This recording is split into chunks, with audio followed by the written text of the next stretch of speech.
Bueno, pues buenos días a todos. Vamos a empezar la jornada de hoy con la mesa debate dedicada al Espacio Europeo de Datos de Salud y la interoperabilidad.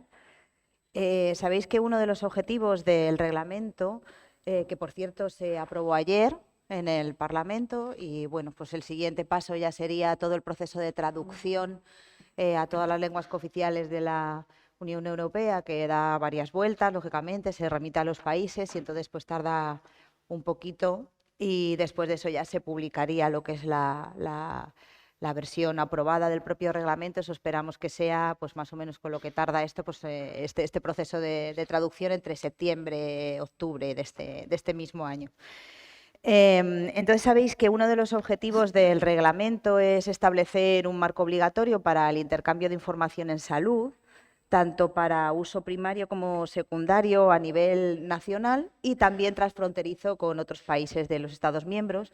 Y para facilitar ese intercambio, pues es preciso que la información, lógicamente, esté normalizada, que se establezcan canales seguros de comunicación apoyados en tecnologías robustas que favorezcan un rendimiento adecuado y hacer uso de un modelo de relaciones entre agentes donde cada uno ejerza el rol que le corresponde. En el artículo 6 del reglamento se establecen las características mínimas de los registros electrónicos de salud, es decir, las historias clínicas electrónicas para facilitar ese intercambio. Y en el artículo 9 podéis encontrar que se establece la interoperabilidad como requisito en la identificación electrónica de las personas físicas, o sea, los ciudadanos y los profesionales de salud en el acceso a estos registros electrónicos de salud. Y también en la misma norma se identifica a la Autoridad de Salud Digital como organismo garante de esta interoperabilidad a nivel nacional y entre Estados miembros, además de la obligatoriedad para todos los prestadores de servicios de salud públicos y privados de velar por esa interoperabilidad. Esto es una novedad importante, como bien sabéis. Regula también la interoperabilidad de las aplicaciones de bienestar con los propios registros electrónicos de salud y establece que los productos sanitarios y los sistemas de inteligencia artificial de alto riesgo que declaren interoperabilidad con esos registros tienen que ser supervisadas por la Autoridad de Vigilancia de Mercado, que también está definida en ese reglamento. Y en cuanto al uso secundario de datos, los entornos de procesamiento seguro que deben proveer los organismos de acceso a datos para uso secundario y la información en salud también deben tener en cuenta esta interoperabilidad. Y otra obligación que se señala es procurar la interoperabilidad con otros espacios de datos europeos. Y la Comisión, sabéis también que en el marco de su Estrategia Europea de Datos ya ha impulsado líneas de trabajo en este sentido, como por ejemplo el proyecto SIMPL, cuyo objetivo es poner a disposición de la sociedad europea un software, un middleware, para la construcción de ecosistemas de datos y servicios de infraestructuras en la nube que soporten los valores europeos que ha definido la Comisión de soberanía del dato, privacidad y mercado justo. Entonces, en esta mesa de debate vamos a tratar de arrojar un poco más de luz sobre las obligaciones establecidas por la norma europea en cuanto a la interoperabilidad, cuál es el estado de la interoperabilidad en España, tanto para uso primario como secundario, y cuáles son las principales dificultades para establecer ese objetivo junto con el resto de países europeos. Y para ello, pues contamos, a mi izquierda está Carlos Tellería, que es miembro de la Unidad de Biocomputación del Instituto Aragonés de Ciencias de la Salud, donde trabaja como arquitecto de datos y responsable de la infraestructura de datos para el uso secundario Vigan. Ha participado en la acción conjunta TEDAS para la definición del espacio europeo de datos de salud, donde ha coliderado el paquete de trabajo de infraestructura y servicios. Ha sido representante de TEDAS en Gaia X Health y actualmente lidera uno de los paquetes de trabajo del proyecto Quantum, que está desarrollando la calidad y utilidad de datos para el espacio europeo. También es el representante de Aragón en los grupos de trabajo del Espacio Nacional de Datos de Salud de la Comisión de Salud Digital del Sistema Nacional de Salud. Bienvenido, Carlos. A mi derecha, Joaquín Dopazo es jefe de área de bioinformática clínica de la Consejería de Salud y Consumo del Servicio Andaluz de Salud. Es licenciado en Química y doctor en Ciencias Biológicas por la Universidad de Valencia.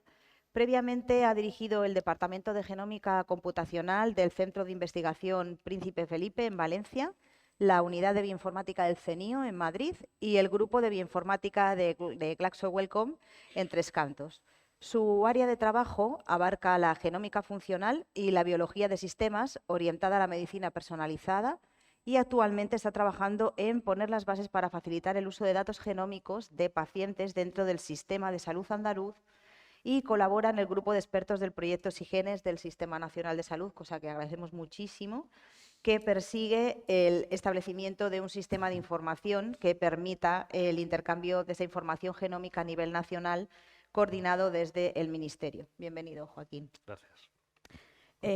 Allí está Arturo Álvarez Gutiérrez, es ingeniero informático por la Universidad de Oviedo, lleva más de 15 años trabajando en el ámbito del análisis secundario de datos de salud, tanto en atención primaria como hospitalaria. Es experto en integración, normalización y analítica avanzada de fuentes de datos sanitarios y actualmente forma parte del Centro de Excelencia de Inteligencia Artificial de Fujitsu, realizando tareas de dirección técnica y coordinación de proyectos relacionados con Big Data e inteligencia artificial en el ámbito sanitario. Bienvenido, Arturo. Gracias. Y Simón, allí al fondo,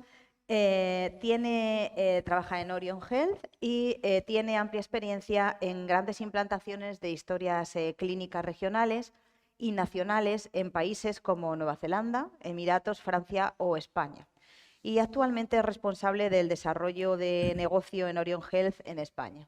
Y bueno, yo me presento también brevemente, soy Noemí Cívicos, la directora general de Salud Digital del Sistema Nacional de Salud en el Ministerio de Sanidad.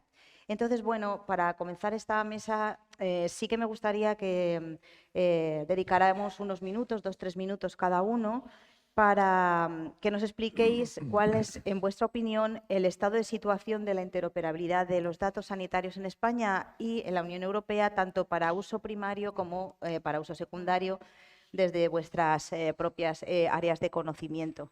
Si queréis, Arturo, o si quieres empezar. Gracias. Bueno, pues gracias a las 6 por invitarme a este debate. Y bueno, el año pasado también participé en el debate de interoperabilidad de gobierno y la verdad que lo vuelvo a decir. He acudido a muchos foros de las 6 de interoperabilidad donde se hablaba de la interoperabilidad en uso primario y por mi área de experiencia yo el año pasado ya dije gracias, pues vamos a empezar a hablar de interoperabilidad de uso secundario, ¿no? Entonces la interoperabilidad de uso secundario pues lo estamos montando los MIMPRES, ¿no? Y cuando me refiero a uso secundario no es solo a la creación de estándares o normalizaciones de datos para interoperabilidad en análisis masivos de datos, sino también para la interoperabilidad de los productos, llámese de inteligencia artificial, que surjan a partir de los análisis de esos grandes data lake. Entonces, en este punto, yo creo que estamos dando grandes pasos, quizás, y tenemos mucho trabajo por delante, forzados por las iniciativas de Espacio Europeo de Datos y Espacio Nacional de Datos, pero lo que hay que dejar muy claro es que la interoperabilidad es una capa superior quizá a la parte de gobierno del dato. Quizá deberíamos empezar a trabajar más en la parte de gobierno del dato para después realizar ese avance yo hago la capa de gobierno del dato a nivel de región y después ya veo cómo me planteo el interoperar con una normalización de datos, una compartición de datos totalmente controlada entre diferentes regiones y establezco los estándares de interoperabilidad. Entonces, estamos avanzando, creo que vamos por el buen camino, pero aún queda mucho camino por andar y mucho trabajo que hacer, ¿no? Gracias, Arturo. Y en tu opinión, Carlos, ¿cómo está la cosa? Bueno, en primer lugar, muchísimas gracias a las 6 por invitarme. La verdad es que es un placer siempre venir a estos foros. Yo creo que el hecho de que se haya desarrollado y se haya aprobado el reglamento en el Parlamento es un paso adelante enorme, es algo por lo que veníamos trabajando desde hace muchísimo tiempo. Y a partir de ahora empieza mucho trabajo, ¿no? Tenemos mucho trabajo por delante, pero es un paso importantísimo. Además, es gratificante que haya coincidido justo el arranque de este foro con la aprobación por parte del Parlamento. Yo creo que hay trabajo ya hecho, se ha venido desarrollando, sobre todo en el uso primario más, porque viene ya históricamente, se ha venido trabajando con todos los proyectos de historia clínica interoperable, de la receta a nivel transfronterizo. El uso secundario es un poco más novedoso por las características que tiene el análisis masivo de datos. Pero bueno, estamos en un punto de partida interesante. Ahora hay que desarrollar un montón de cosas. Está todo el tema de las plataformas tecnológicas, todo el tema de los servicios que van vinculados al espacio europeo de datos, espacio nacional, todo lo que tiene que ver con la catalogación de los datos, con cómo se gestiona el tema de los organismos de acceso a datos. En el propio reglamento hay un montón de elementos, sobre todo en las disposiciones finales, en las que la propia Comisión se echa encima un montón de carga de trabajo para los próximos años, de cosas que hay que desarrollar, elementos, infraestructuras que hay que desarrollar, actos delegados son los que hay que terminar de definir elementos organizativos, elementos de interoperabilidad, etcétera.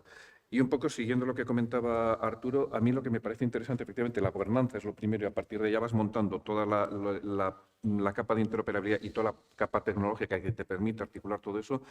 A mí me parece muy interesante el hecho de que a la hora de sacar la Comisión Europea y el Parlamento Europeo un reglamento del espacio de datos de salud haya incluido en el mismo documento, en el mismo reglamento, el uso primario y el uso secundario, porque lo que está diciendo es que aunque son dos usos distintos, la estrategia es única, la gobernante en el fondo es única, aunque haya elementos evidentemente diferenciales, que cuando estamos hablando de calidad de datos, la calidad de datos es transversal a todo.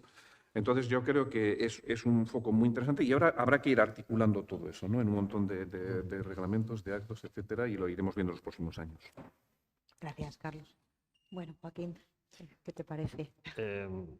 Bueno, yo siguiendo un poco con la línea de lo que se ha hablado, sobre todo lo que ha dicho Arturo, yo creo que no tenemos que olvidar la realidad. La realidad es que somos 17 sistemas de salud y hay una gobernanza interna del dato, mejor o peor, probablemente peor, más peor que mejor en muchos sitios, que es lo que hay que tratar de, digamos, enderezar para que esto pueda haber una interoperatividad. A nivel del nuestro, a nivel de Andalucía, si hablo de mi libro, diré que yo me lo encontré muy bien organizado en términos de interoperatividad, porque tenemos primero todo una digitalización que es muy interoperativa entre todo. Yo me puedo ir de Jaén a Cádiz y es exactamente lo mismo, no me tengo que llevar nada detrás. Pero luego tenemos una ventaja, que es que toda esa digitalización vuelca en una segunda capa, que es la base poblacional de salud. Y esto que parece trivial, parece, pues es una base de datos, es un backup, no sé qué. No, esto es algo que es súper importante porque habéis hablado del uso primario y secundario. Aunque parezca increíble, muchísima gente, muchísimos de nuestros facultativos no tienen muy clara la diferencia entre uso primario y uso secundario. Es muy común que los médicos pues, cojan y tengan sus datos y hagan algún estudio, no sé qué. No, yo no me he hecho una radiografía para que un señor luego coja y haga un paper sobre entrenamiento de redes neuronales, no sé qué, y luego además venda un software ¿y dónde está la parte que me corresponde del dinero ese de mis datos, ¿no? Entonces, esta distinción es importante porque ya se marca ahí. Hay una normativa de acceso a datos, con lo cual todo el mundo sabe que si quieres acceder a los datos tienes que pasar por un comité ético, por un comité de datos allí, y eso está bastante bien organizado. Se ha hecho además un primer entorno de seguro para análisis de datos que se está usando, se ofrece a las compañías y se ha hecho sostenible, no le ha costado ni un duro al SAS, y ahí es donde estamos empezando a hacer la segunda parte que lo ha mencionado un poco Carlos, que es el tema de las homogenizaciones de datos. Aunque los datos están razonablemente estructurados, no todos los estándares no tenemos todos los estándares que nos gustaría, pero al tenerlos concentrados podemos ahí poner una capa de estandarización. Y de hecho, uno de los proyectos del plan complementario en Andalucía es la estandarización, pasar a un MOP, etcétera, todo ese tipo de datos. Con lo cual, digamos que estamos poniendo un poco las bases para sentar lo que sería la posibilidad de uso federado de esos datos. Ya hay varios ejemplos a nivel europeo, las he mencionado, TEDAS, lo he mencionado Carlos, pero no sé, el Darwin que está ahora, en fin. Yo, por unas razones que probablemente salgan luego en el debate, soy más de federación que de poner los datos todos juntos en un sitio, por las complejidades legales y y probablemente más complejidades que traiga. Luego, si queréis en concreto, quizás después o ahora, si quieres hablar algo del dato genómico o Bueno, después luego, si quizás. quieres, hay una pregunta específica luego Sí, después vale, por eso te digo, para para el no, tema no monopolizar. de los datos. Sí, que esto desde luego es relevante porque Mm, son unos datos especiales, entonces pues mm. sí que queremos que nos cuentes tu Sí, experiencia esto es en general. en este sentido. Muy bien. Y Simón, desde el punto de vista de tu Sí, bueno, compañía. por mi parte yo creo que habéis dado en el clavo, ¿no? Para hablar de interoperabilidad hay que entender el uso que se le quiere dar a los datos y este reglamento viene a complementar el marco legal que ya hay con respecto al reglamento de Medical Devices, a la ley del gobierno del dato, a la ley del dato, a la ley de inteligencia artificial y al Reglamento General de Protección de Datos, para dar un marco a nivel europeo para el uso y el intercambio de datos sanitarios, ¿no? ¿Qué entendemos por este uso? ¿Cómo se está planteando este uso? Por una parte, desde el punto de vista de los pacientes, se les pretende dar control total sobre sus datos, ¿no? Sobre todo con un foco muy importante en el acceso, en la accesibilidad a los datos y en la portabilidad de esos datos. Por otra parte, también se les quiere dar control para que puedan actualizar sus datos y que puedan compartir esos datos con quienes ellos decidan. Ese es un uso que habrá que hablar y que habrá que analizar desde el punto de vista de interoperabilidad. Desde el punto de vista de los profesionales, lo que se pretende también es que haya una coordinación de cuidados transfronteriza. Actualmente ya existe MyHealth@EU, que comparte resúmenes de pacientes y prescripción y dispensación de medicación, pero se pretende también ampliar con otros nuevos datos, como pueda ser laboratorio, imagen médica, genómica, etcétera. Y luego, obviamente, desde el punto de vista de la calidad de los datos y del uso propio de los datos, se pretende dar acceso a reguladores para que entiendan, para que tengan acceso rápido al estado actual de los datos y puedan hacer políticas dinámicas y rápidas cuando haya situaciones de crisis, y también, obviamente, a investigadores y a la industria que tengan datos de calidad para innovar y desarrollar nuevos productos. Con lo cual, uno de los aspectos claves va a ser trabajar la seguridad y la interoperabilidad. Y si quieres, luego seguimos trabajando en eso. Muy bien, muchas gracias, Simón. Bueno, pues quería plantearos a continuación algunas preguntas para que bueno, podamos tener un debate bueno, relacionado con el estado de la interoperabilidad de datos sanitarios en España. Cada uno de vosotros estáis trabajando en líneas destacadas en el ámbito de la interoperabilidad de datos de salud. Entonces, a mí me gustaría que nos comentarais cuáles son, en vuestra opinión, las principales dificultades que os encontráis para conseguir este objetivo de interoperabilidad y cómo las estáis abordando. Pues Carlos en el ámbito del uso secundario de datos de salud, Joaquín en el ámbito de la genómica, en donde eres experto, y la medicina de precisión, Arturo, por ejemplo, en el ámbito de la analítica avanzada, de fuentes de datos sanitarias, y en el caso de Simón, en la implantación real de registros electrónicos de salud en los diferentes países en los que has participado. Entonces, bueno, si queréis, el que quiera empezar, pues adelante. Empieza tú. Por el orden en el que has quitado. No, a ver, si nos ponemos a comentar aquí, a discutir un poquito sobre los problemas para la interoperabilidad, podemos estar días. Porque todos los que nos hemos peleado durante algún tiempo con estos temas sabemos lo complejo que es. No tanto como ayer se comentaba también en el foro, ¿no? Que la parte de interoperabilidad técnica, interoperabilidad sintáctica está más o menos pero además las tecnologías nos facilitan mucho ese trabajo. La parte de interoperabilidad semántica es mucho más compleja. Entonces aquí hablamos siempre de todos los temas de terminologías y estándares terminológicos comunes, más o menos extensos. Llevamos mucho tiempo trabajando con distintos estándares nacionales o internacionales. Ahora, evidentemente, vamos todos orientados hacia SNOMED en muchos de los dominios del ámbito sanitario, porque es un poco el más extenso, el más completo, el que más detalle fino tiene, que nos permite muy bien esa interoperabilidad, sobre todo a nivel internacional, ¿no? Y se habla también de todos los modelos comunes de datos. Al final, probablemente no para todos los usos secundarios, para todos los casos de uso, el tener un modelo predefinido sea imprescindible. Puede ser una buena ayuda y bueno, pues comentaba Chimo, por ejemplo, en algunas de las redes que se está montando MOB, que es un poco el estándar al que está yendo todo el mundo. Pero con cualquier estándar me da igual OMOP que otro, porque no se trata de hablar tanto de OMOP como del problema de interoperabilidad. Todos los que nos hemos peleado con él seguramente habremos tenido experiencias muy similares, ¿no? En nuestro caso, lo que hay en este momento resuelve muchos de los casos de uso, pero no todos los casos. Entonces, al final siempre te encuentras con situaciones en las que tienes que ir más allá.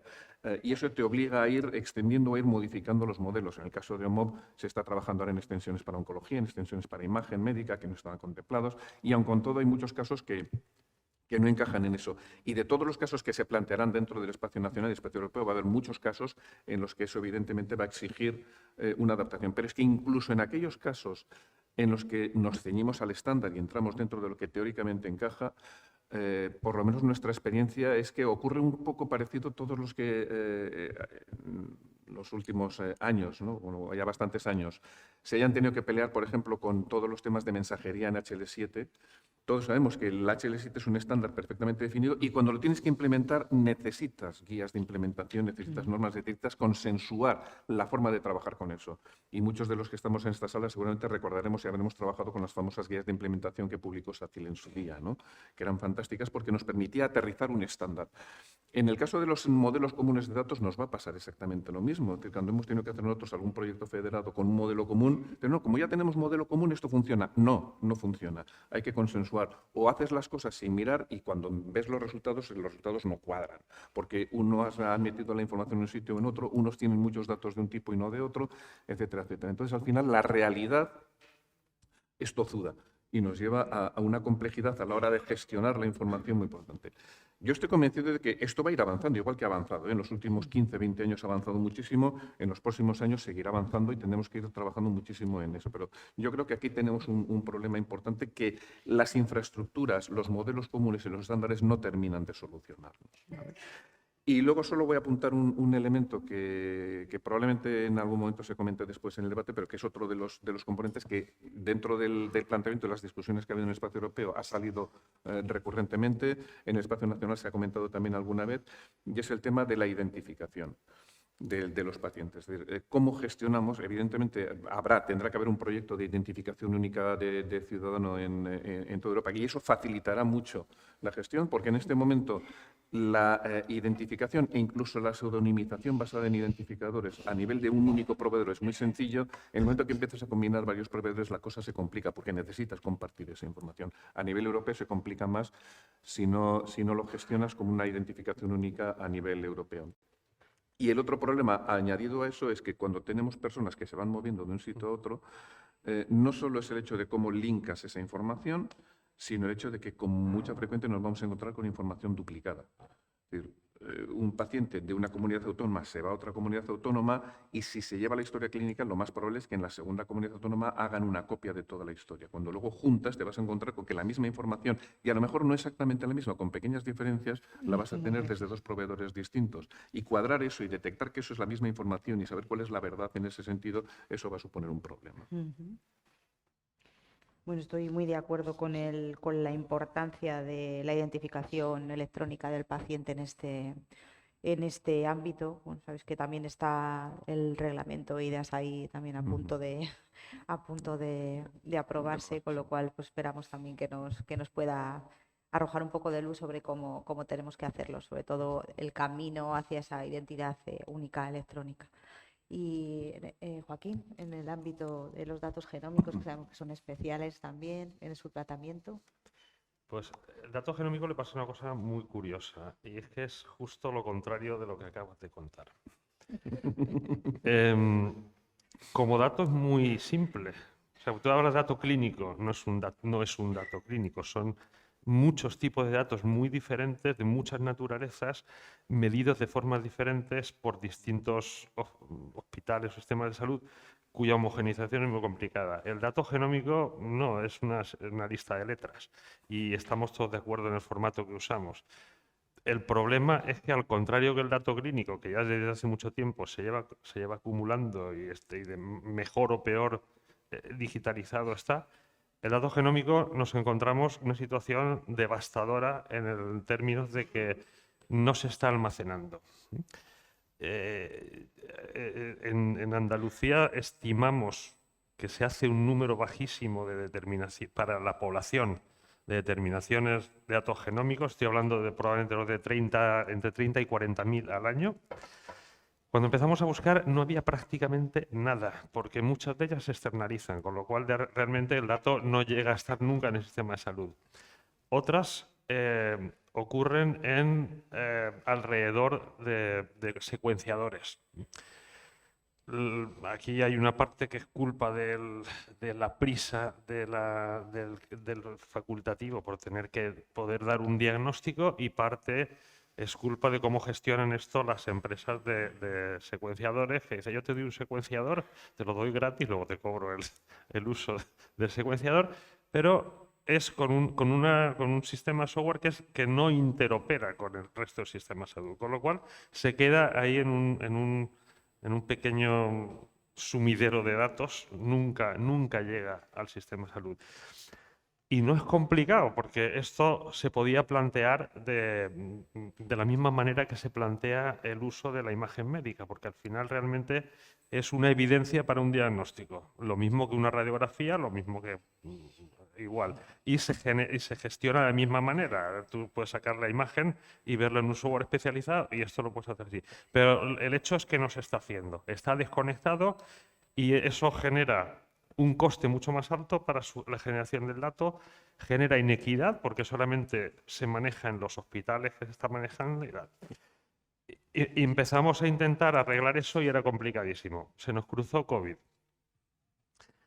Y entonces nos encontramos con una situación en la cual pudimos poner en marcha todo un sistema de secuenciación semicentralizada y recogida de datos centralizado, que eso sí que lo vinculamos con las historias clínicas, y repartíamos la información en horas.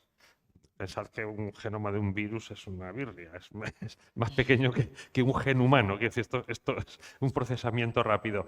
Pero lo que conseguimos fue, para el escalado, porque lo otro es inescalable, nunca vamos a tener una generación de datos en el sistema de salud de forma escalable en la forma en la que lo estamos haciendo ahora. La clave está en desacoplar lo que es la producción del dato, que ahora se produce con unas tecnologías y lo que llaman de lectura corta, y ahora pues merece la pena tenerlo en uno o en dos sitios centralizados, pero quizás en el futuro pues se usen otras tecnologías como Nanopore, que es un dispositivo así de pequeñito que lo puedes usar. Eso me da igual. Quiero decir, por un lado se genera el dato. El dato se maneja centralizado y vinculado a la historia clínica, y la interpretación se hace distribuida. Eso nos permite escalarlo, porque la mayor parte del procesamiento es automático, no manual como es ahora, y nos permite equidad, ¿no? Y nos permite interoperabilidad, porque nos permite vincular el dato, y a partir de que lo tenemos vinculado, a partir de ahí ya no hay que reinventar la rueda. Lo mismo que nos vale para imagen, nos vale conceptualmente, me refiero. Luego, obviamente, la forma en la que hacemos la interpretación es completamente distinta, pero conceptualmente el manejo del dato, una vez está vinculado, es como la imagen. Así que yo me paro aquí porque ya está dicho toda la interoperabilidad del dato de imagen. Se puede hacer, pero hay que transformar la forma en la que generamos los datos y los manejamos. Y bueno, Arturo, cuéntanos. Bueno, pues por mi parte, desde el ámbito de la analítica avanzada y los sistemas de inteligencia artificial, pues bueno, voy un poco en la línea de Carlos, me ha leído el pensamiento muchas cosas, ¿no? Bueno, comentaros que yo llevo 15 años trabajando liderando técnicamente el proyecto BIFAP, ¿no? Este BIFAP es el primordio, ¿no? de lo que va a ser el Espacio Nacional de Datos. Entonces, cuando llegó el momento hace 2 años, ¿no?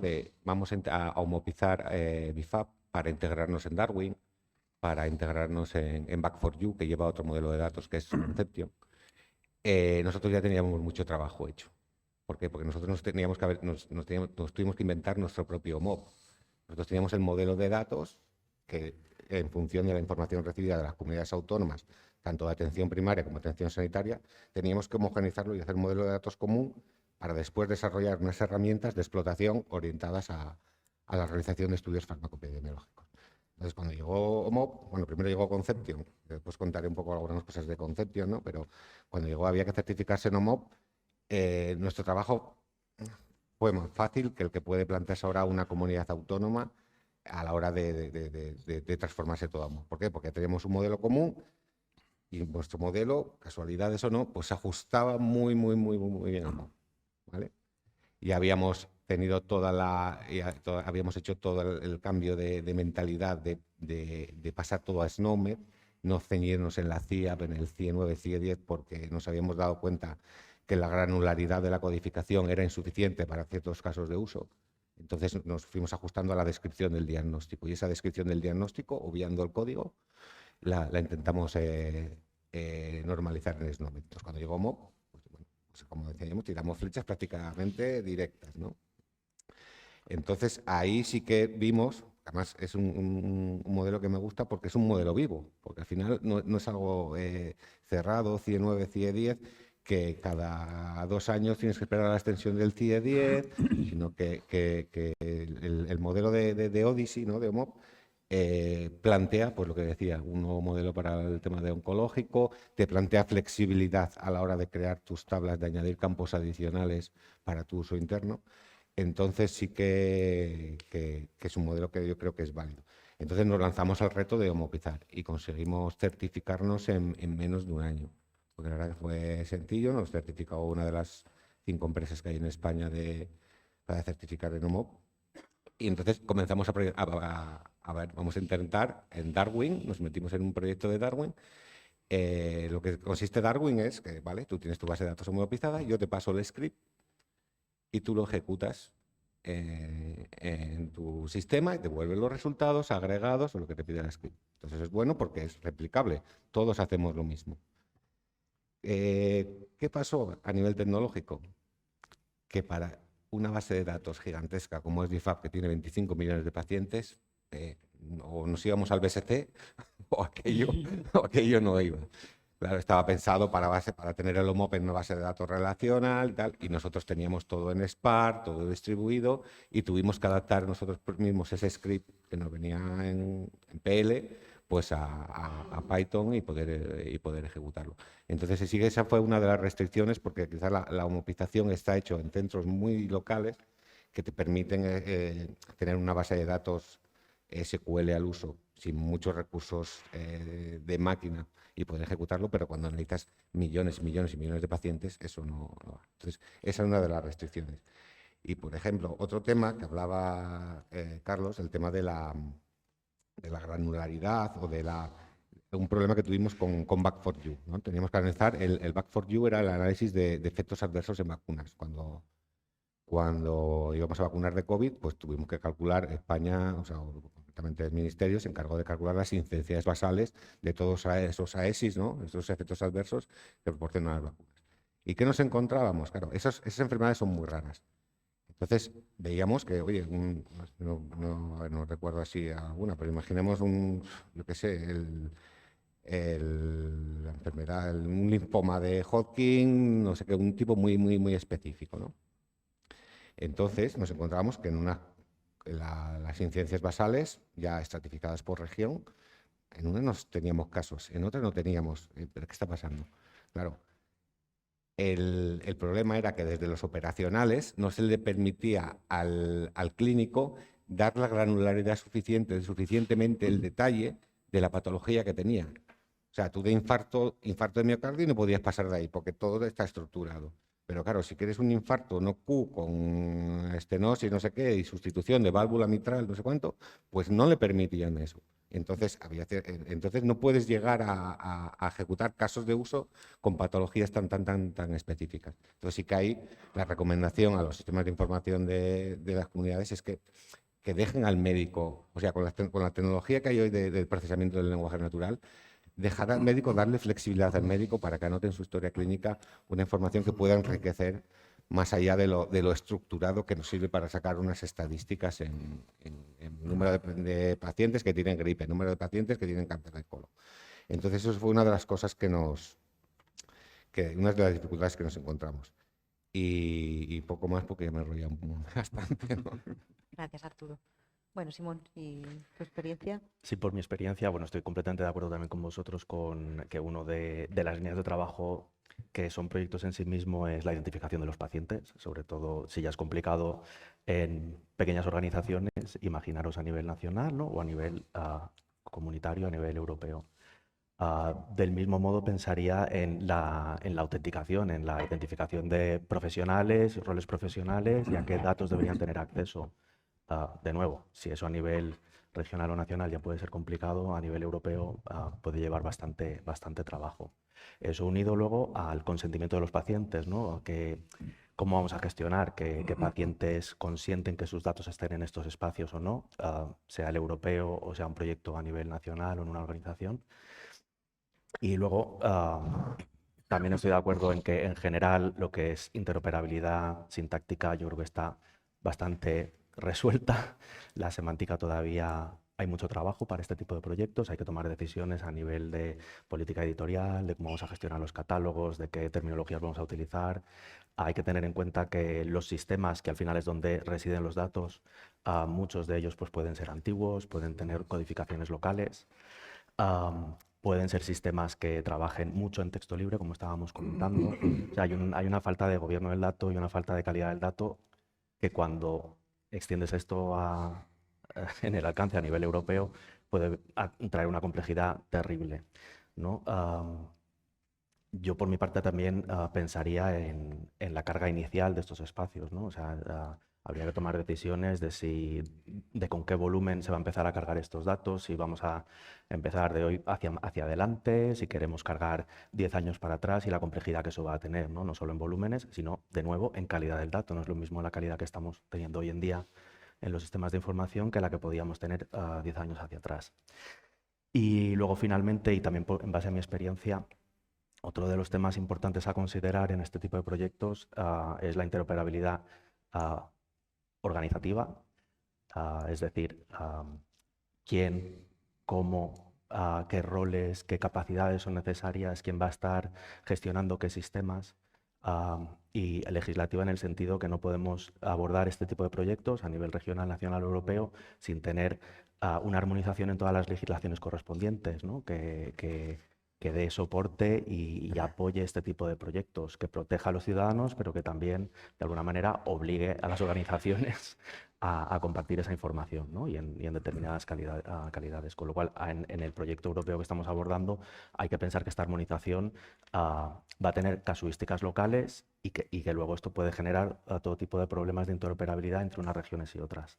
Y a nivel organizativo lo mismo, ¿no? Entendiendo que tiene que haber organizaciones que se hagan cargo de la operativa diaria de este tipo de plataformas.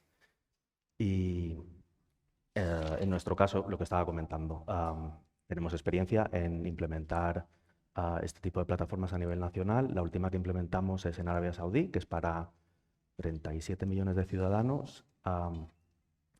Integramos 5.000 centros, o más de 5.000 centros, y lo hicimos en cuestión de unos 6 meses. Está claro que solo era un subconjunto limitado de datos, que no era toda la historia ni todos los modelos de datos, pero quiero decir que con las plataformas adecuadas y con el conocimiento adecuado son proyectos que son abordables, que no es algo que estemos a miles de años vista de tener un espacio de datos que empiece a aportar valor. De hecho, creo que en el caso del espacio de datos europeo se va a empezar a aportar valor en base a casos de uso, con lo cual tampoco vamos a ir a integrarlo todo y de forma masiva. También habría que tener en cuenta a nivel de requerimientos de la industria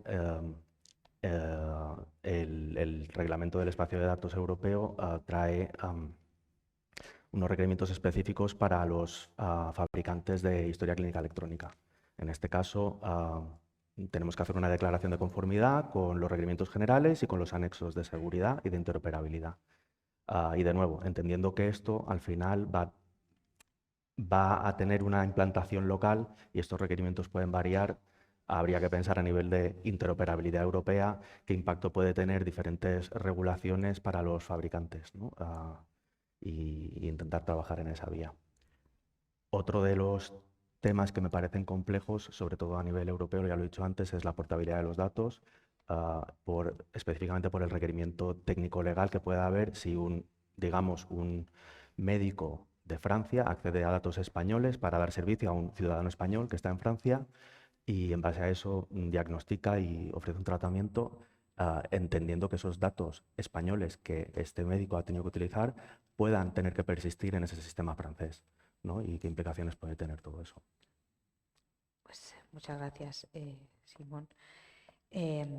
Bueno, hilando con tu reflexión última sobre esa portabilidad y esa interoperabilidad, sí que quería preguntaros sobre bueno, una de las principales novedades del reglamento, que es ese intercambio de información clínica entre todos los proveedores sanitarios, tanto en el ámbito público como el privado y entre sí, que la verdad es que hasta ahora pues esto no estaba regulado en absoluto y ahora el reglamento pues, nos da pie para poder pues, trabajar en esa interoperabilidad. Entonces, bueno, partiendo del uso por parte de estos proveedores de la normalización que ya está establecida en el sector público, que parece lo más lógico, ¿qué creéis que sería más operativo? ¿Contar con nodos concentradores de intercambio, a lo mejor entre varios agentes del sector privado y luego con estos nodos concentradores ya interoperar con el sector público? ¿O es más realista pensar en un escenario desconcentrado, multinodo, hasta bajo nivel también para el sector privado? Y os lanzo también otra pregunta, y hablamos así ya conjuntamente de las dos. La posibilidad de intercambiar, como sí así desea y así ha regulado también la Comisión Europea, datos sanitarios de los que vamos a tratar en el espacio europeo de datos de salud con otros espacios de datos, de otros sectores en el ámbito europeo que consideráis qué colecciones de datos sería interesante compartir y qué es lo que tenemos que tener en cuenta en ese intercambio desde el punto de vista de la seguridad, o si hay algún uso que creéis que debería estar prohibido al intercambiar datos entre estos espacios sectoriales. Entonces, pues tenemos las dos cuestiones que os comentaba. Por un lado, cómo vamos a incorporar a los proveedores privados sanitarios y por otro lado, qué es lo que es interesante intercambiar entre espacios de datos de distintos sectores a nivel europeo. Si queréis empezar, empiezas por ¿Empiezo ahí, yo? Simón. Sí. Con respecto a interoperabilidad con la sanidad privada, concentración, usar un concentrador o un multinodo. Bueno, ya existe el proyecto Hermes, se anunció creo que hace cosa de un año y pico. Es un proyecto que integra, en este caso solo son informes de atención e informes de laboratorio de diferentes proveedores de salud privados, de Quirón Salud, de Mafre, de Sanitas, de HM Hospitales y otros. Ya está en producción, ya podéis entrar en vuestras aplicaciones y decidir uniros al proyecto Hermes, ¿no? Y compartir e interoperar vuestra información entre los diferentes proveedores de sanidad privada. Básicamente funciona muy similar a la historia clínica del SNS, ¿no? Es un nodo que simplemente almacena referencias a los diferentes informes que tienen estas clínicas privadas, estos operadores privados, y le da la potestad al usuario, al ciudadano en este caso, a decidir qué informes de todos estos proveedores de salud quiere compartir y con quién, ¿no? Coge todas estas referencias y una vez ya las tienes, tú decides, pues este informe lo voy a compartir con esta organización o este informe lo voy a compartir con este médico de esta organización, ¿no? Entonces entiendo que ya tenemos una infraestructura, de momento no es un espacio de datos, pero ya hay una infraestructura de autenticación, de autorización, de auditoría, de consentimiento. Quiero decir, yo vería útil aprovechar toda esta experiencia que ya tenemos para seguir integrando a la privada, ¿no? Y transformar este proyecto Hermes en lo que sería un nodo federado, entiendo, igual que el resto de cualquier comunidad autónoma, que se integraría con el nodo español o con el nodo central español, ofreciendo esos datos que serán necesarios. O sea, yo creo que aquí hay que aprovechar esta experiencia que ya tenemos. Tendremos los mismos retos que tenemos, ¿no? Pues habrá que firmar acuerdos entre el Ministerio de Sanidad y el proyecto Hermes, la Fundación IDIS, para que continúen mejorando su proyecto. Habrá que firmar acuerdos entre la Fundación IDIS y las diferentes organizaciones privadas para tener unos hitos claros, unos tiempos claros. Habrá que pensar en cómo se puede operacionalizar todo este nuevo nodo que hay que generar y roles, responsabilidades, skills. Habrá que pensar en cómo se va a pagar todo esto también. Pero a modo de resumen, creo que tiene toda la lógica del mundo intentar aprovechar la experiencia que ahora mismo ya tenemos con las privadas. Vale, gracias, Simón. Bueno, vamos, creo que en el proyecto de Hermes sí que podía ser efectivamente pues un buen germen para ser o hacer de este nodo, este nodo concentrador posible dentro del sector privado. Creo que hay que trabajar un poquito más, pues esa, como tú bien decías, ese intercambio de datos normalizado entre lo que es Hermes y el resto de nodos que ya están pues en funcionamiento, sobre todo en el sector público, basándonos en la normalización que ya existe dentro de este sector. Indudablemente también, lógicamente, la implementación de todo esto pues, genera unos costes bastante importantes. Bueno, en el caso del sector privado, creo que la financiación es la adquisición de esa o la consecución de esa financiación es un poquito diferente del sector público, porque bueno, al fin y al cabo, pues hay unos ciertos beneficios en esas empresas bueno, que se pueden utilizar para esto si se considera apropiado. Y luego, bueno, pues hay otros ministerios dentro del Gobierno de España que ofrecen ayudas también al sector privado en el ámbito de la implantación de este tipo de espacios de datos y de esta interoperabilidad. Estoy hablando sobre todo del Ministerio de Transformación Digital y Función Pública, como bien sabéis. No sé quién quiere continuar. Joaquín, ¿te parece? Bueno, si quieres, continúo yo. Yo no sé si me voy a poner un poco filosófico. Lo que tú Yo, quieras. yo es que veo que hay como 3 niveles de complejidad. Uno es el tecnológico. Y en el tecnológico, obviamente, el sector privado pues lleva muchísima ventaja al público, básicamente porque podéis pagar a precio de mercado a los ingenieros y en plazos, cosa que a nosotros nos es muy complicado. Luego tenemos, obviamente, toda una capa legal, pero bueno, esa no la podemos manejar. Y luego hay otra tercera capa que es cómo percibimos el dato a ambos lados. El si concentradores, concentradores y tal, es algo que yo creo que hemos vivido mucho a lo largo de la historia y ha tenido que ver con qué es más barato, si el disco o la comunicación. Entonces me será más barato concentrar o distribuir, obviamente siempre partiendo de un cierto nivel de concentración. No podemos ir a datos muy excesivamente disgregado. Pero, ¿cómo se percibe el dato? El dato se percibe desde el hospital como, o el sistema hospitalario como que es algo caro de generar, caro de mantener y que luego llega alguien y se lo lleva. ¿Vale? Es mi tesoro, ¿no? Esa percepción es así. Y de hecho se empeora porque hay algunas empresas que efectivamente su negocio es el dato y lo que hacen es traérselo. Yo creo que lo que hay que buscar son soluciones en las que todo el mundo gane y se integre la parte empresarial, porque puede hacer cosas que simplemente de la administración es absolutamente imposible que hagamos. Pero tenemos que percibir que ganan todos. Yo creo que el problema este del dato dentro o fuera es un problema que viene de que seguimos haciendo lo mismo que hacíamos hace 15 años cuando los hospitales solo producían papel. Entonces, los sistemas de computación estaban fuera, había que sacar los datos con todos los líos que había extras. Pero claro, fijaos que, por un lado, lo que es los centros de computación están externos al sistema de salud. Es que no deberían de estar externos. Nosotros lo que hemos hecho ha sido meter computación dentro del sistema de salud. Esto le encanta a nuestro delegado de protección de datos, porque dice que las evaluaciones de impacto en protección de datos, el riesgo relativo es cero. No sale del sistema de salud, lo maneja el sistema de salud. ¿Qué es lo que nos falta? ¿Cómo integras la empresa ahí? Pues de la misma manera que está integrada en otros sitios del sistema de salud y no nos acordamos. La sala de al lado nuestra son las TIC. En las TIC creo que el 90% de las personas que hay son contratas externas.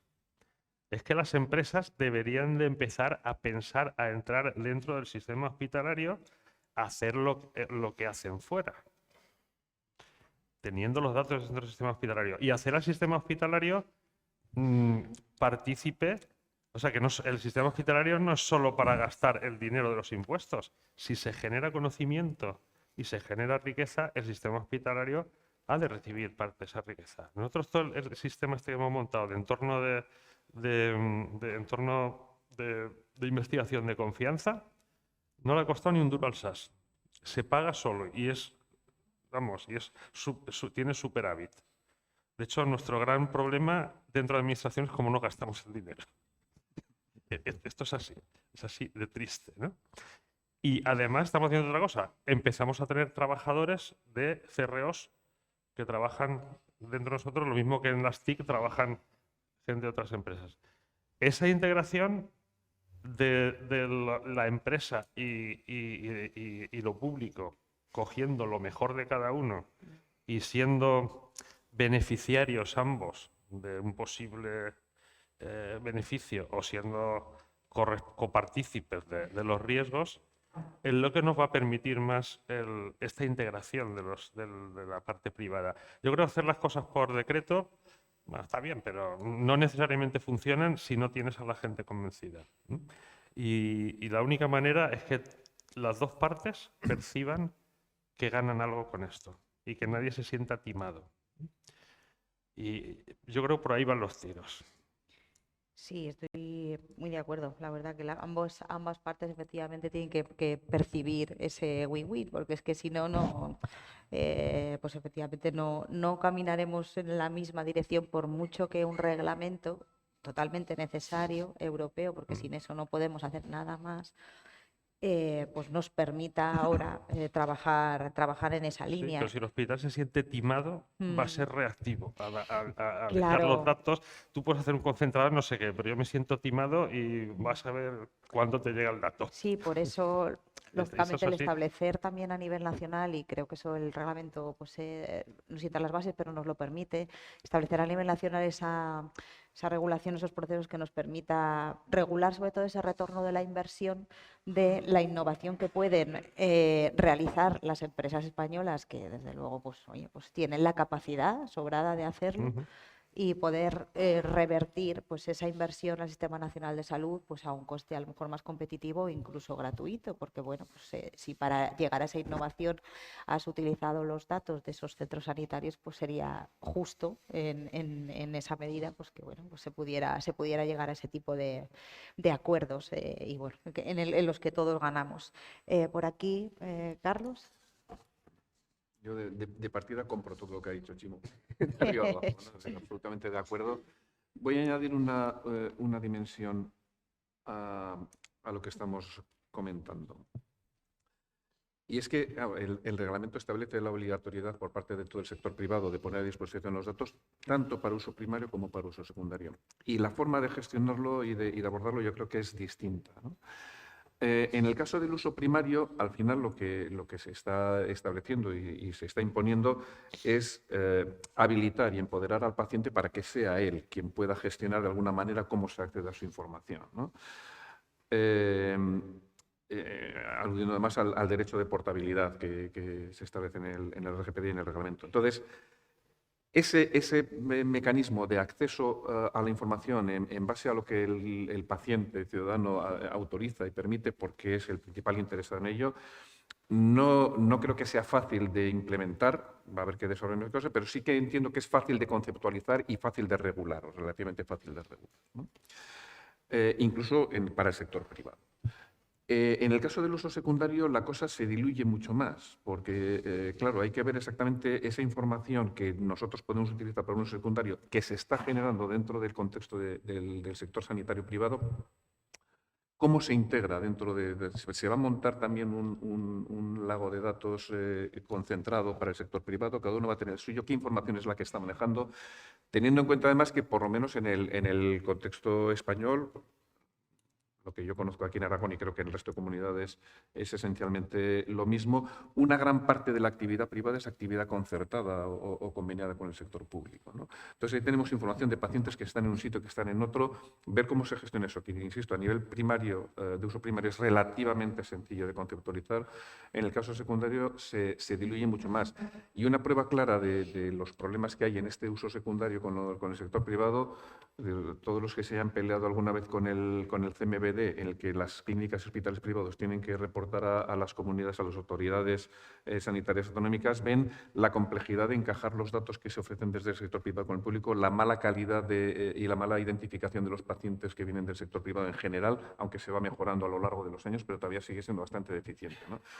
Entonces, en ese sentido, yo sí que tengo claro que la forma de enganchar de alguna manera, de meter esto, teniendo en cuenta que en principio no hay previstos mecanismos punitivos o coercitivos a quien no respondan esto. En este momento habrá que ver un poco cómo se articula esa obligatoriedad o voluntariedad de la cesión de los datos. Yo estoy más en lo que comentaba Chimo, de alguna forma tiene que haber un retorno. Hay que planificar un modelo de cooperación en el que haya un retorno y un beneficio por todas las partes, ¿no? Y eso nos permitirá ir avanzando e integrar a todo el sector privado dentro del sistema sanitario, porque bueno, forman parte de todo el sistema sanitario. Y lo que preguntabas, Noemí, de la parte de otros espacios de datos, me ocurre un poco lo mismo, ¿no? No tiene nada que ver, creo, el planteamiento para el uso primario que el secundario. Es decir, en el uso primario se están avanzando, se ha venido avanzando ya en otros tiempos, no tanto con este concepto de espacios de datos, sino con intercambio de información interdominios, en el que hay algunos elementos que para mí son esenciales. Es decir, y eso en varias comunidades autónomas se ha conseguido avanzar mucho en ese sentido, que es el enlazar la parte, por ejemplo, de datos sanitario con datos de servicios sociales, ¿no? Porque evidentemente la condición de salud puede afectar a la situación socioeconómica de un paciente de una familia y la situación socioeconómica afecta, es un condicionante de salud clarísimo. Entonces, poder intercambiar información, hay servicios asistenciales que son transversales, ¿no? Entonces, esto se ha venido avanzando ya mucho y esto entraría un poco dentro del concepto de este intercambio de datos entre espacios de datos. En el uso secundario, yo creo que hay casos muy concretos, lo que pasa es que se diluyen un poquito en el sentido de que no es tanto un abordaje de cómo enlazamos espacios de datos. Sí que está claro que si hacemos análisis masivo de datos de salud, hay un montón de condicionantes de salud que son ajenos al propio contexto clínico, ¿no? Todo lo que tenga que ver con datos socioeconómicos, todo lo que tenga que ver con mecanismos, con datos medioambientales o con datos climáticos. Evidentemente son factores que influyen, que normalmente en base a los repositorios estadísticos públicos se está haciendo ya.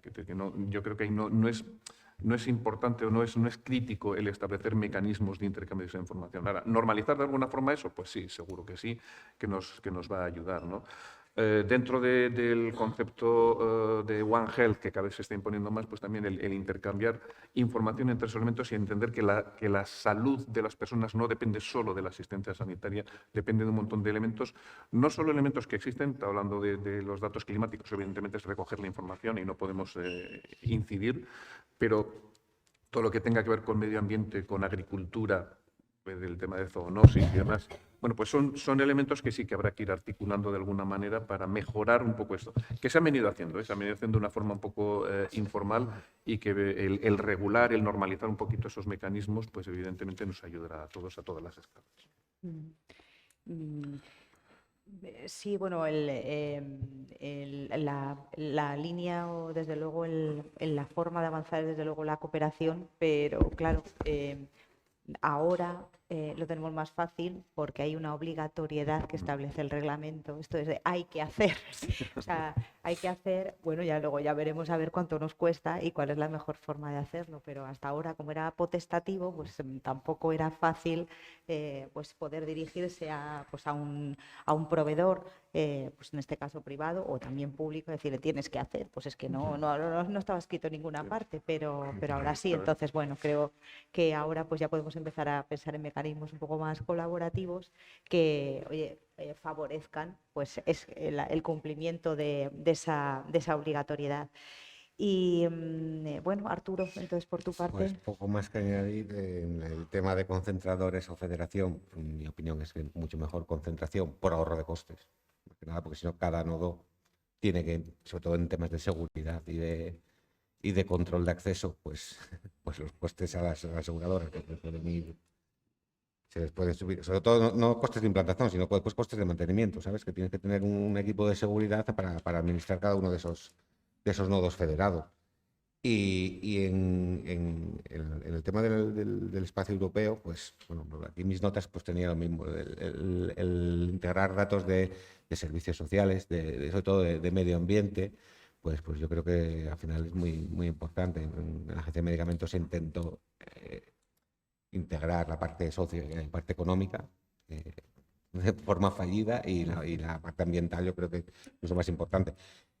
Y hay un tema que que desconozco, pero a lo mejor que Noemí me puedes aclarar, en el tema del acceso, ¿no? Lo que comentaba Chimo, de la colaboración público-privada, ¿no? El tema está una parte del gobierno técnico del dato, pero después está la parte del gobierno administrativo. ¿Qué mecanismos administrativos se van a establecer para la petición, cesión, concesión y para qué fin se van a utilizar los datos? Porque es un tema que, a ver si el fin, creo que están establecidos, ¿no? Los fines para los cuales se pueden utilizar esos datos, ¿cómo se van a controlar que esos datos no se vayan a utilizar no sé, o sea, para otros fines que no sean esos de forma interna? Entonces, ese es un tema que yo no veo claro y que la verdad que es un tema que me preocupa, ¿no? Pero ya no como ciudadano, ¿sabes? Como ciudadano del uso de esos datos, que está muy bien, que hay que revertir la inversión, que todo salga gratis, pero siempre y cuando la empresa privada lo esté utilizando para un fin que no sea el de enriquecerse a costa de información que no ha sido adquirida para eso, ¿no? Sí, bueno, sabes que el reglamento tiene también la posibilidad hay una posibilidad sancionadora también dentro del reglamento, pero bueno, yo vamos, creo que tampoco es preferible no tener que llegar a eso y poder pues oye, controlar, como tú bien dices, de alguna manera a priori también y a posteriori cómo se realiza el uso de esos datos, pues sin tener que llegar a esos métodos tan coercitivos.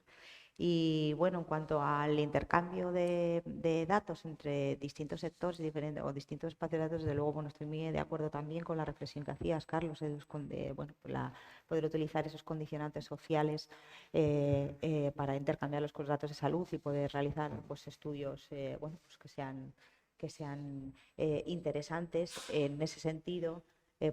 Bueno, uno de los ejemplos que me parece a mí más relevante ahora mismo que yo conozco, pues bueno, dentro del plan de trabajo de la AIREF, que sabéis, la autoridad fiscal, para los próximos años, el Consejo de Ministros, sabéis que una de las cosas uno de los informes que les ha encargado es precisamente el evaluar la eficiencia del mutualismo administrativo en función de esos niveles sociales de renta o de intercambio de, bueno, pues que van a requerir ese intercambio de datos desde el punto de vista más económico y social de las personas que se tratan dentro del mutualismo administrativo con el tratamiento de los datos de, bueno, el tratamiento de ese sanitario de esas personas dentro del mutualismo administrativo. O sea, el objetivo, por lo que pone el acuerdo del Consejo de Ministros, es precisamente poder evaluar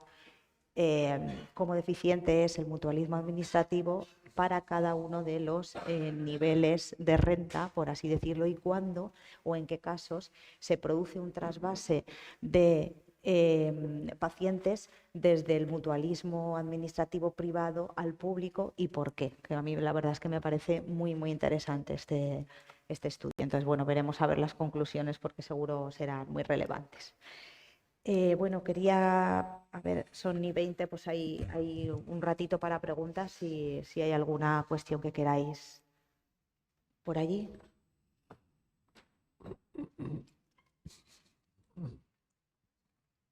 Buenos días.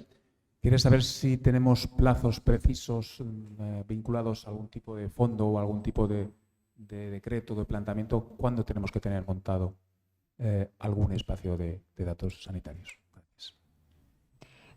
No he oído muy bien, la verdad, sí, es que no sé. Que si hay plazos para tener montado algo. Bueno. Un espacio sanitario. ¿Queréis hablar vosotros? Pues bueno, yo desde mi conocimiento lo que sí que tenemos es establecido cuándo tienen que cumplirse los hitos que nos ha marcado Europa para la implementación del Espacio Nacional de Datos de Salud, que sabéis que se ha ampliado el plazo afortunadamente a diciembre de 2025. Sabéis que también se está trabajando en el Espacio Nacional de Datos de Salud con el Ministerio de Transformación Digital y Función Pública, que son los que proveen la infraestructura, y desde el Sistema Nacional de Salud pues se trabaja por la gobernanza y los casos de uso que tenemos que implementar ahí. En diciembre de 2023 ya se consiguió el hito que marcaba la Comisión europea en relación con la implementación de estos casos de uso. Precisamente, bueno, la Comisión Europea lo que pedía era que hubiera una conexión de las 17 comunidades autónomas a esa infraestructura del Espacio Nacional de Datos de Salud y que se pudiera comprobar con 2 casos de uso en concreto, que bueno, son los que estamos trabajando en los grupos de trabajo del Espacio Nacional de Datos de Salud, en los que participa, pues, por ejemplo, Carlos. Y ahora pues hay que continuar con el trabajo, ampliar esos casos de uso, ampliar también esa propuesta hacia modelos más predictivos y no tanto descriptivos y llegar como mínimo a diciembre de 2025. Si te refieres a los plazos que establece el reglamento para, pues para la implementación de cada una de las partes, el reglamento establece varios periodos de vacatio legis en función de las partes del reglamento que esté tratando. Hay en algunas partes que establece, bueno, pues lógicamente pues es muy complejo implementar todo lo que nos pide el reglamento en un corto periodo de tiempo. Entonces, bueno, se establecen, como digo, varios periodos para el uso primario. Bueno, la negociación yo creo que estaba entre 3, 4, 5 años, al final no sé cómo habrá quedado. España, pues oye, pues quería, claro, cuanto más mejor. Queremos que lo más adecuado sería entre 3, 4 años y para uso secundario, pues un poquito más. En el texto de ayer, pues podéis, bueno, pues está disponible, pero está disponible en inglés de momento. Podéis comprobar al final cómo ha quedado esa vacatio legis. En cualquier caso, no se pretende que nada más aprobar el reglamento, nada más publicar el reglamento, se pueda implementar todo lo que incluye el reglamento al día después, porque sería absolutamente imposible. O sea, tenéis que tener en cuenta que, bueno, en España pues el uso primario más o menos lo tenemos pues bien trabajado, aunque el uso secundario no, pero es que hay países que no tienen nada, o sea, países muy grandes, como por ejemplo Alemania. Entonces, pues, en fin, pues los plazos son también para ellos. Entonces, más o menos es en lo que nos estamos moviendo. No sé si queréis añadir alguna cosa. ¿No? ¿Alguna pregunta más? ¿No? Bueno. Si quieres, comentando un poquillo, completando lo que es que esta pregunta suele salir siempre. Sí. ¿Cuánto vamos a tener una realidad sobre esto? Y la pregunta es múltiple, o la respuesta es múltiple. Primero, porque algunas realidades ya hay. Es decir, que los proyectos por ejemplo, el de la receta interoperable que está funcionando, bueno, es una realidad acotada todavía, pero es una realidad ya, y que ahora encaja perfectamente dentro de lo que es la realidad del espacio europeo de datos. El propio reglamento en las disposiciones finales va fijando un poquito los plazos para distintos elementos. No recuerdo exactamente cuáles son los plazos para cada componente, pero desde 6 meses para alguna reglamentación específica hasta 6 años en algunos casos para la implementación de algunos elementos, como por ejemplo la adaptación de todos los sistemas de historia clínica que dependen de proveedores públicos que han desarrollado on-site sus soluciones para que se puedan certificar en estos 2 componentes de historia clínica que exige el reglamento, etcétera, etcétera, ¿no?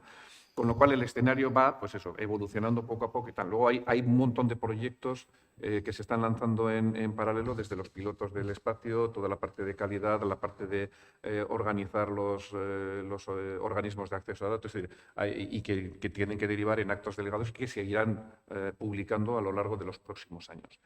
Y luego lo que queramos ir viendo cómo crece esto. A mí cuando me preguntan siempre cuándo tendremos la realidad del espacio de datos, digo, bueno, en lo que para mí sería el ideal de una vez que esté ya todo construido, funcionando ya y engrasado y demás, ¿no? Yo me fijo siempre en el hecho de que una parte de la motivación del arranque del proyecto del Espacio Europeo de Datos de Salud dentro de la estrategia del dato de la Comisión, pero de una forma muy decidida en el 2020, evidentemente es la pandemia del COVID. Y el hecho de que cuando llega la pandemia, desde los distintos organismos nacionales y europeos, tienen que empezar a tomar decisiones de política sanitaria basadas en datos que llegan tarde, que llegan de mala manera, que se van recabando de formas un poco irregulares. Y se ve claramente la necesidad de tener montada toda una infraestructura que ante una situación crítica pueda responder rápidamente a preguntas que se planteen. Entonces, eso evidentemente no es solo lo que estamos hablando aquí, eso va mucho más allá de lo que estamos hablando aquí, porque, por ejemplo, una de las cosas que no se establece en el reglamento y que sería necesario para esto es fijar un conjunto mínimo de datos que cualquiera, y fundamentalmente las autoridades nacionales o europeas, que en un determinado momento pregunten al sistema, esos datos tienen que estar perfectamente estructurados, tienen que estar disponibles y tienen que ser capaces de dar respuesta prácticamente en tiempo real. ¿Vale? Eso yo antes de 10 años no lo veo, viendo los plazos en los que nos manejamos y cómo está funcionando. Llegará en su momento, pero yo creo que estará más cerca de los 10 y de los 5 años. Sí, o sea, la realidad seguro que se adapta más ahí. Estaba mirando a ver si os podía decir las vacantes legis exactas. Bueno, el deadline que pone ahora mismo el reglamento es 2030 para uso primario y para uso secundario en general, aunque hay algunos artículos que tienen pues, un poquito más de holgura. Pero bueno, una cosa es lo que diga el reglamento y otra cosa es efectivamente, como dice Carlos, la cruda realidad, que luego, pues seguramente, y en nuestra experiencia en nuestro país, como ya habéis visto yo, pues la implantación de la historia clínica digital interoperable llevó su tiempo, el servicio de receta electrónica interoperable también. Entonces, pues es bastante razonable pensar en unos periodos reales de implementación de este tipo de servicios, pues como los que Carlos maneja. Yo creo que es inviable hacerlo en menos tiempo, sobre todo teniendo en cuenta no solamente nuestra realidad, sino la realidad de otros Estados miembros tan relevantes como Alemania, por ejemplo, como Francia o como cualquier otro. Bueno, pues por nuestra parte, pues la verdad, si no tenéis ninguna reflexión final que hacer, pues ya bueno, habríamos terminado con esta mesa. Esperamos que os haya resultado interesante y muchísimas gracias por vuestra atención.